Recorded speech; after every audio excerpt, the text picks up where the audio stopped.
Y estamos con Daniela Guillén, de la Falla Obispo Amigo Cuenca y candidata a Fallera Mayor Infantil de Valencia. ¿Contenta? Sí, mucho.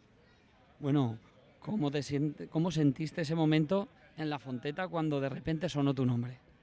Pues no me lo esperaba para nada y me puse muy contenta porque era muy difícil entre 73. Y bueno, al principio en la fonteta supongo que muy contenta y muy emocionada, pero a mí me han chivado que en la Falla te recibieron muy bien toda tu comisión y que estabas más relajada y más tranquila con ellos y con todo el arropo, ¿no?, que te dieron. Sí, muy relajada. ¿Cómo fue cuando llegaste ahí al casal? ¿Cómo te recibió toda tu comisión? Pues idearon un pasillo y me hicieron pasar por en medio del pasillo. Y todos te felicitaron seguro y te dieron besos y abrazos. Sí. Y bueno, ¿y tú te imaginas ahora, estás siguiendo el proceso de elegir a la Falla Mayor Infantil de Valencia? ¿Tú te imaginas que te llama a ti el alcalde? No, no me lo imagino.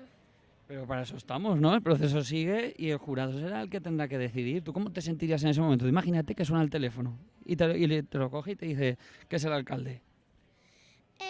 Pues yo me pondría súper contenta y me emocionaría mucho. Y bueno, ¿y te han felicitado ya los amigos del cole, profesores? Sí. ¿Y cómo te han felicitado? ¿Te han mandado mensajes? No, he bajado a sus clases. Sí, y estaba todo el colegio seguro que súper contento. Sí.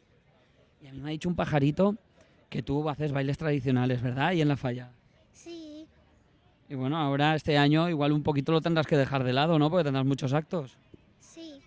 Pero después volverás, seguro que sí, que el papá te dice que a bailar. Sí. Bueno, pues nada, te deseo que tengas mucha suerte, Daniela, y a ver si hay suerte y eres la Falla Mayor Infantil de Valencia. Vale, gracias. Venga, gracias.